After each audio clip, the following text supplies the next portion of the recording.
Thank you for allowing me to talk about my favorite topic. It is not falling in love with you, but falling over. Okay, so so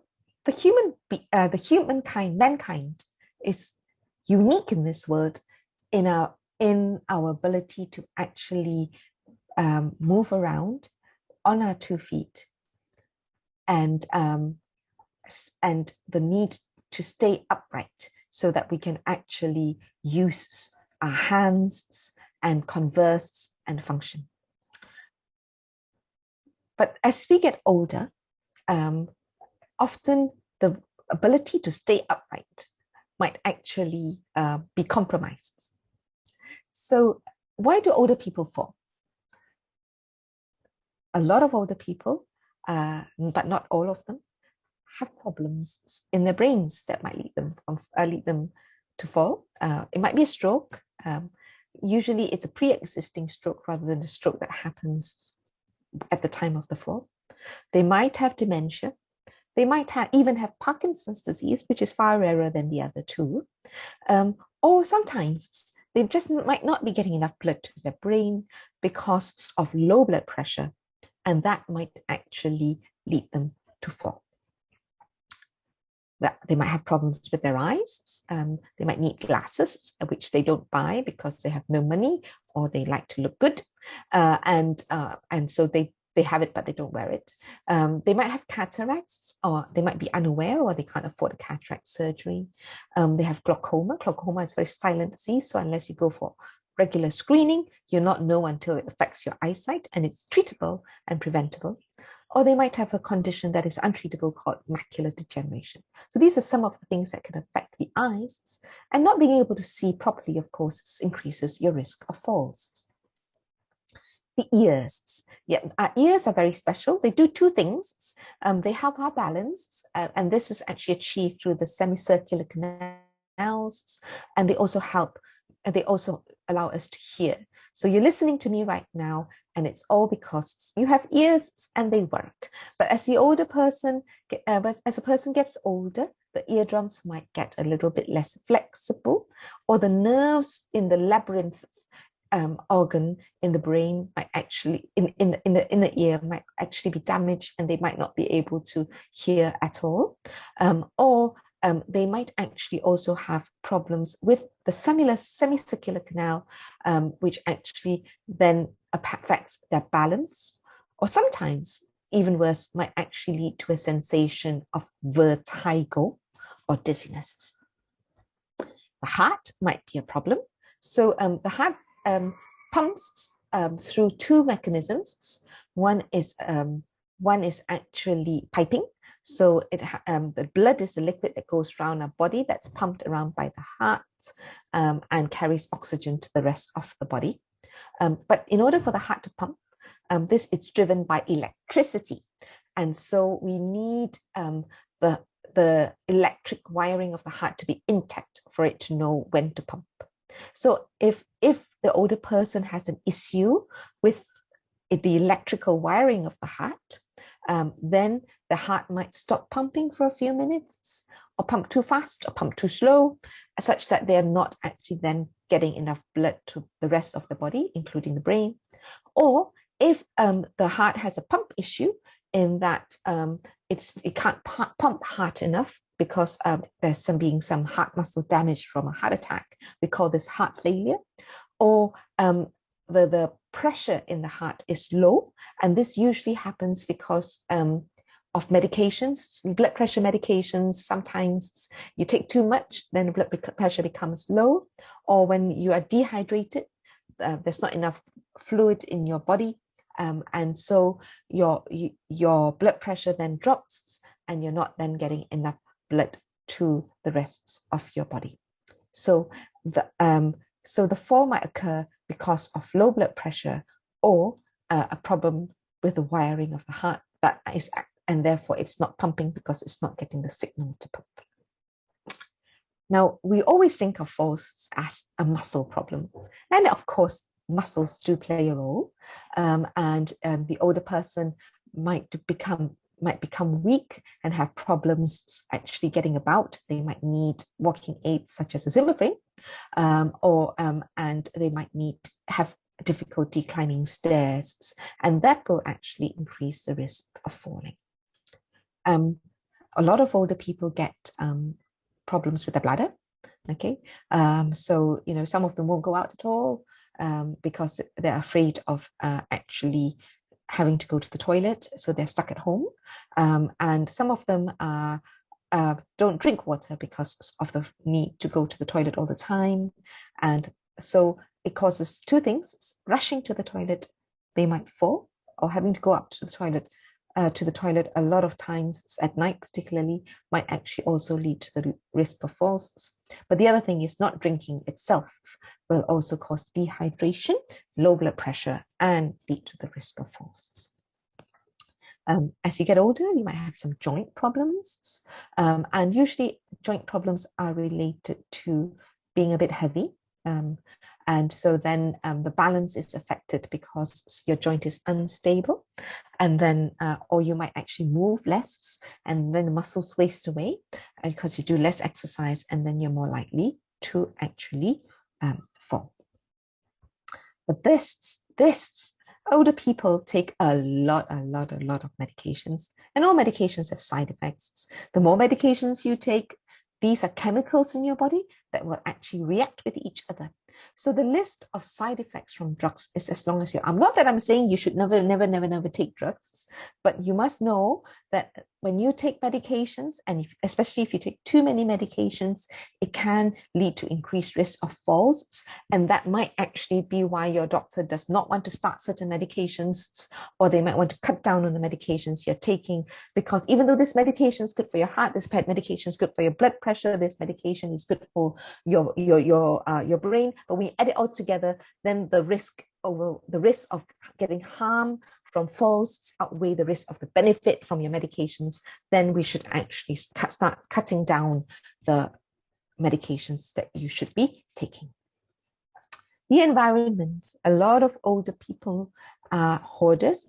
So, because they grew up in a time where things are scarce, so they tend to have a lot of things in the house, and as they become less and less capable, maybe they can't clean up the house so well, and that also increases the risks of falls. We call these environmental hazards.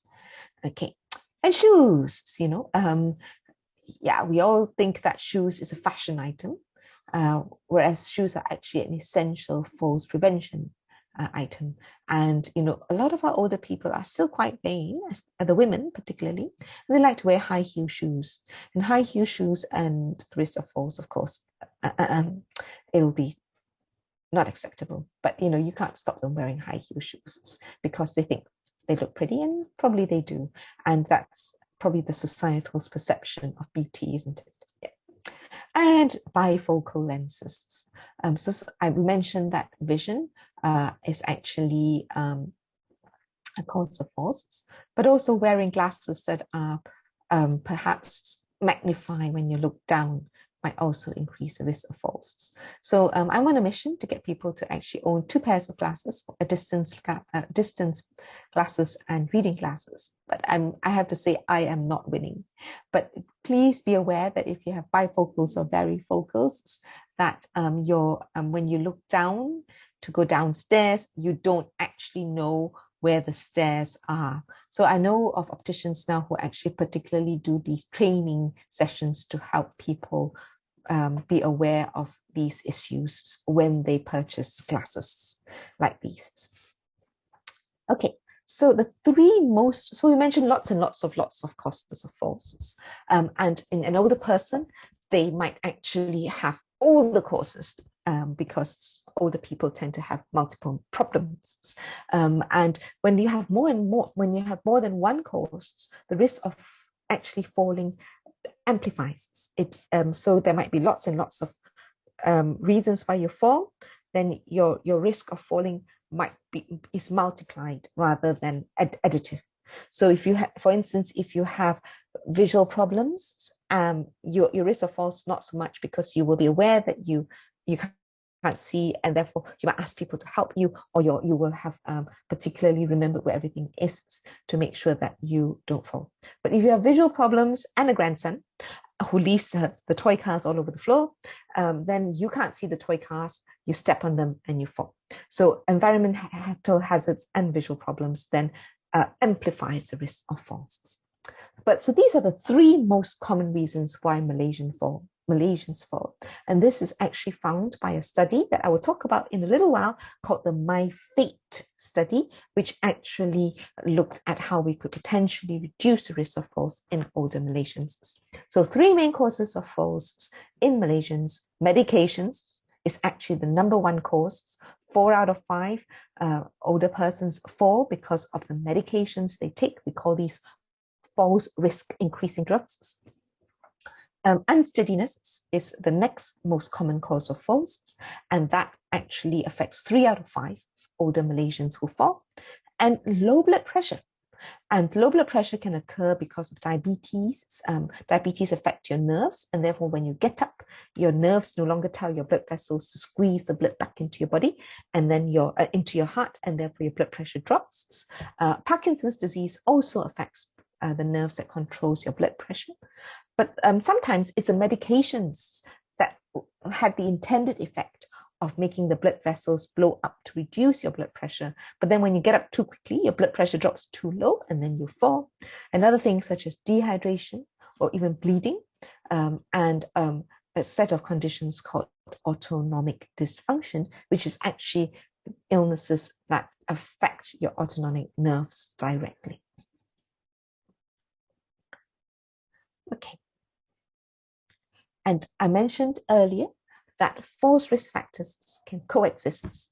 So older persons tend to have lots and lots and lots of risk factors which add together and amplify the risks of falling. So 1 in 6 older Malaysians fall every year. And this is statistics from the National Health and Mobility Survey. So if you imagine in one 12-month period, if you see one older person every month, 2 of those older persons will have had at least 1 fall. So falls are common, and we all know that. But quite why the resources in our country are not directed towards that is actually a travesty. So what happens after a fall? Yes, if you fall, you might break a bone. That's common sense, isn't it? And for the older person, they might usually, the first time they fall, they might put their hands out to save themselves and they get a wrist fracture. So but if we don't catch them at that point of the wrist fracture, because older people tend to have brittle bones, that's why the bones tend to break, even if they're only just falling from standing height. We call these fragility fractures.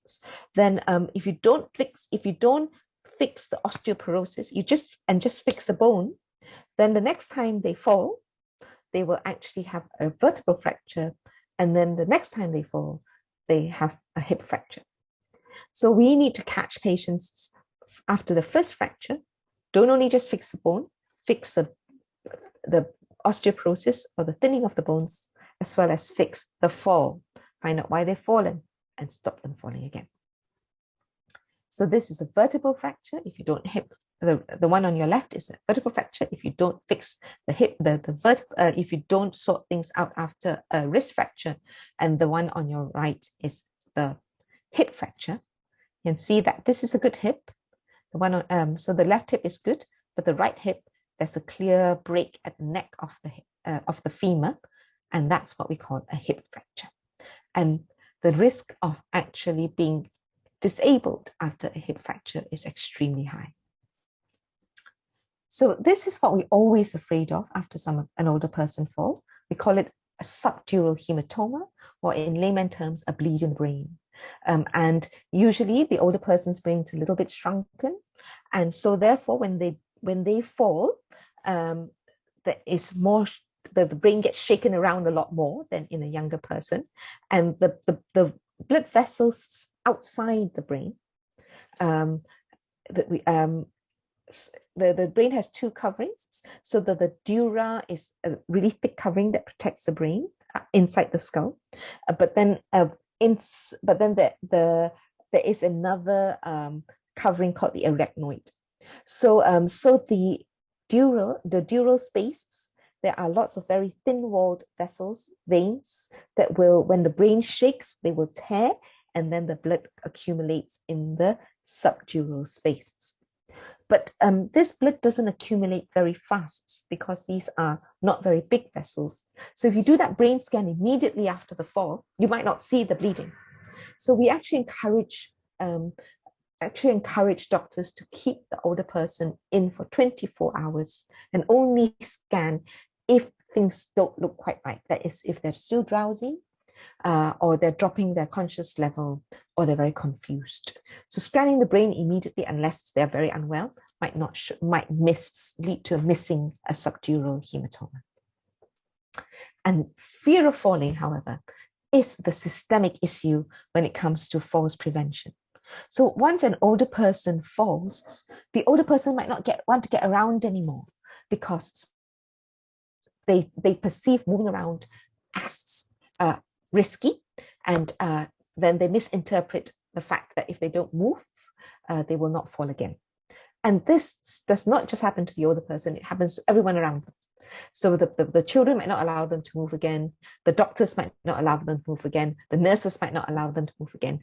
But what happens then is, if they never ever move, the muscles will waste away, their bones will get brittler, and the next time they move, they really break something. And then they become immobile, and they need care, and they die.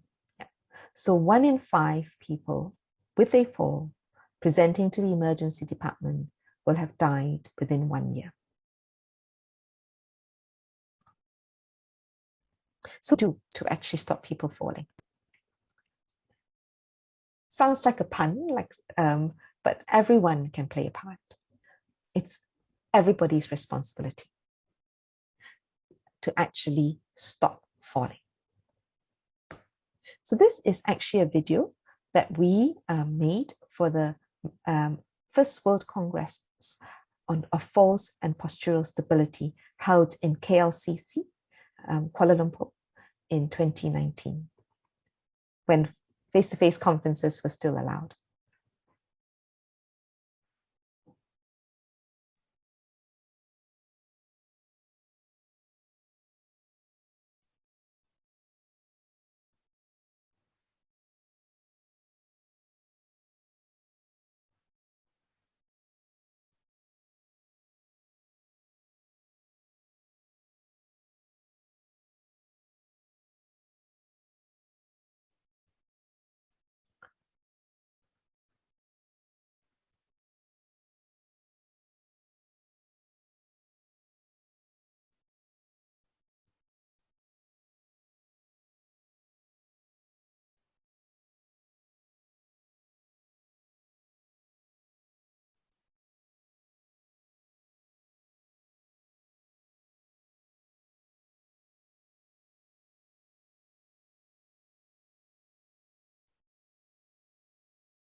Okay, so the videos, we made a set of 5 videos to educate the public about falls prevention. So these videos can actually be accessible through this link on YouTube. Oops. Okay, so at the University of Malaya, we also conducted a randomized controlled trial to see whether we can actually find a Malaysian solution to falls. And this was the My Fate study. We recruited people aged 65 and over with 2 falls in the past 12 months or 1 fall with injury who presented to our emergency department. But we also got our primary care doctors to actually ask all patients who come into them whether they've had a fall in the past 12 months, and if they've had, have they had an injury, or if they've had a fall, have they actually had more than 1 fall, and then they referred them to us for intervention. So in this study, we actually did what we call individualized medicine. So we nowadays we call this precision medicine. So and it's very, very that study started in 2013, so I'd like to think that we were ahead of our times. And basically, the people who actually took part in this study only got what they needed. So and they could have none or up to 6 out of the components that we tested, and these included balance, home hazards, and visual problems. So those with balance problems got Otago exercises, and this involves doing a set of exercises that improves the muscles around the hips so that they are actually more steady. And we also had a home hazard checklists where the occupational therapist would visit the houses and look at the hazards in their own homes. We also did eye tests. They got referred to the ophthalm. We screened them, and those with reduced visual acuity actually went to the ophthalmologist to have more detailed eye tests. And if they needed early cataract surgery, they got them. So these are, and then there were another 3 interventions that also involved education, medication review, and blood pressure and heart management. So the result, we were a little bit dismayed, but not entirely surprised. There was no difference in the rate of falling after 1 year. But the people who were randomized to the intervention part of the study, they had improved balance and muscle strength was maintained, and they were less stressed and less depressed. They did not fall anymore.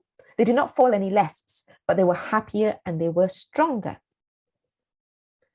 So, we were not surprised because we observed the behavior of our participants through the year, and we found that, how do they fall? When someone's fallen, they're not allowed to move, so they can't fall again.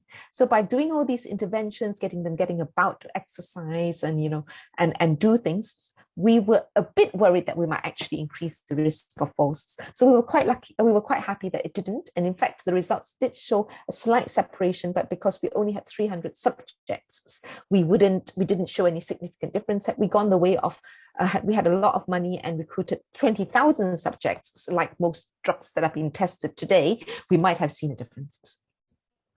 And so we hypothesized that those who actually had the intervention moved more, and those who didn't have the intervention stopped moving, and therefore it led to no change in falls. But we would still recommend the treatment, because by having treatment, you were happier, less stressed, and stronger. Okay, so but that led us to get another research grant to do this study called the LIFE study, which is just finishing in November this year. So, so basically we asked that question: do fallers stop moving, and what are the reasons they stop moving? Okay. We also looked at the heart rate and the blood pressure changes to see whether they were related to the psychological status after the fall.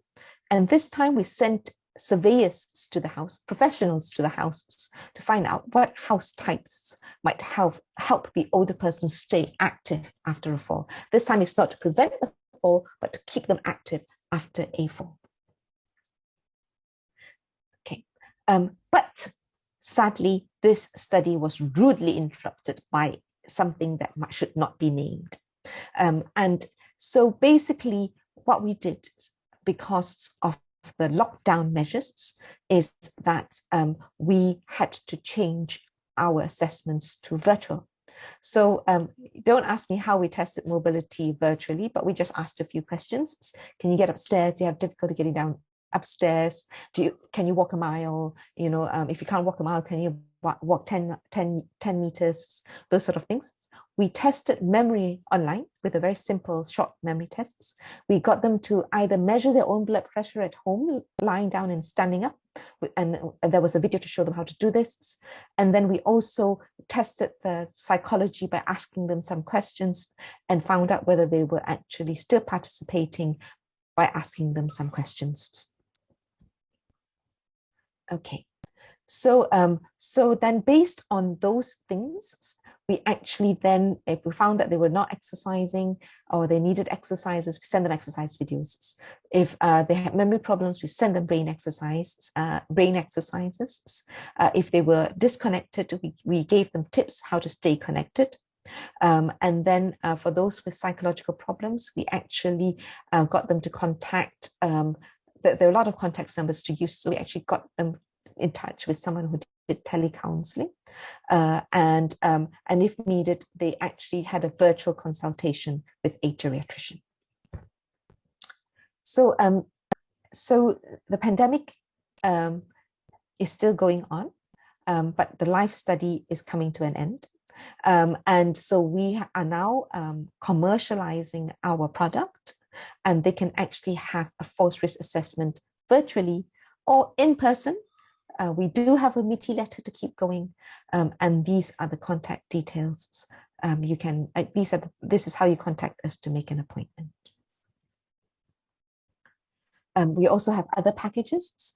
You can have a virtual or a in-home hazards assessment done by a professional, and you can also come to our center to have Otago exercises, and that's led by also a professional. Okay. So thank you very much for giving me the opportunity to actually talk about falls. If you want to find out about our activities, here are some of the Facebook pages that you can go to. We are hoping that there will be a falls conference this year on the 4th to the 5th of December.